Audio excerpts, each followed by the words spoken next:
So what I want to talk to you today about with Gnomegen is the idea of clinical genomic sequence testing. So right now there are some very large companies out there that are doing genomic sequencing testing, and basically what they're doing is they're using what we call research use only. They're not FDA approved, clinically validated methods of obtaining results. And especially, you've heard a lot about non-invasive testing. It's called liquid biopsy, where instead of taking like a piece of a tumor and analyzing it, you can take blood from a person and then go ahead and test the DNA. And liquid biopsies are a vastly growing market. It's a new area, but the whole problem is we need reproducibility. We need to actually get to a clinical NGS. We need to get something that works the same time every time.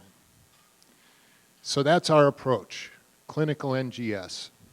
It's not about throughput. It's not about how many genes you can identify. It's not about how many mutations. It's looking for specific answers to specific questions, getting the right answers in the hands of the doctors in a clinically validated model that'll actually give them the answers they need to guide the next therapy. We want 20 out of 20 samples to be exactly the same. We don't want 12 out of 20 or 16 out of 20, which is what the industry is seeing right now. So we've developed some intellectual property along these lines. We've got our chemistry patent has been allowed. It hasn't been issued yet, but the chemistry is the stuff that makes the whole thing happen inside the machine. But then we actually are building a brand new machine. This is going to be different from anything that's on the market. It's an out-of-the-box idea, and the whole design has been done, and now we're about to go into prototype. And what we want to do is identify multiple assays that can be designed for actual clinical utility. Our market approach is very simple. Right now, we can use CLIA-certified testing to get reimbursement and to generate income off of our assays. But the long run, the moonshot that we're really going for is a clinically validated, FDA-approved machine and tests that can be done in a doctor's office. So, there's a lot of activity in this space. A company just came out of stealth mode a couple weeks ago, Ultima Genomics. They created a new genomic sequencing platform.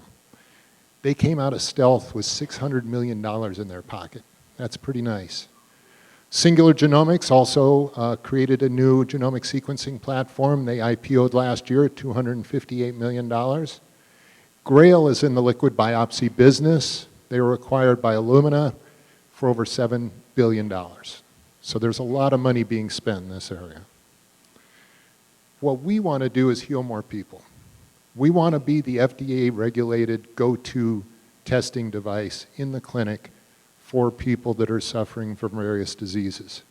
We want to do it in an economical way. We want to offer these clinics and hospitals a complementary sequencer, give them the razor, and then sell them the razor blades. But the whole idea is make those razor blades very inexpensive, easy to use, and again, the difference maker in this is clinically validated. So Yan Wang is the founder. This isn't her first rodeo. She created a new real-time PCR machine that is currently, has been developed, has been prototyped, and is in the process of being sold to a larger group. I'm the interim CEO. I'm working with Yan on developing the business model. Jan's been working with Steve and Phil at the Scripps Genomics Core for several years. She's actually had her own employees working in the core with Steve and Phil, and they provide all the experience and background and testing that she needs for the genomic side. Her engineering team is in San Diego, and this group I met, they're amazing. They do everything from designing the circuit boards to building the actual machines. They're a fully designed team. And when they designed her first RT-PCR machine, they built it inside out. It was amazing. I took a look at this. It looked like a hydra. It had all these wires coming out of it and everything. but they had put all the components on the outside of the machine, so as they were messing with the prototype, they could plug things in and plug things out without having to go open the case and get inside. These guys are geniuses, and they're the only end-to-end engineering lab, I think, in San Diego that could do something like what Jan's trying to do. So that's Gnomegen. That's what we want to do. And I want to thank everyone for coming out tonight. We really appreciate you taking a look at some of the innovations. I think you can see the city of Murrieta has a real gem on its hands here.